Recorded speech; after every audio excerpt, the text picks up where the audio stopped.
Award show में सज्जल अली का यासिर हुसैन को करारा जवाब। हॉल कहकहों से गूंज उठा।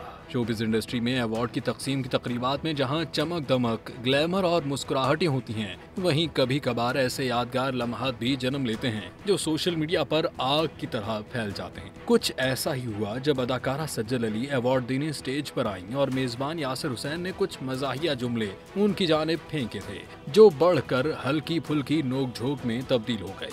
जब यासिर हुसैन सज्जल अली को तंग करने के लिए जुमलों की बरसात कर बैठे और समझ रहे थे कि मार का मार लिया, तो ऐन उसी वक्त सज्जल अली मुस्कुराई और जवाब दिया कि आपके स्क्रिप्ट की सारी लाइंस खत्म हो गई हैं या अभी कुछ बाकी है। ये जुमला सुनते ही हॉल कहकहों से गूंज उठा और यासिर हुसैन के पास भी इस गैर मुतवक्के और हाजिर जवाबी पर खामोश रहने के सिवा कोई ऑप्शन नहीं बचा।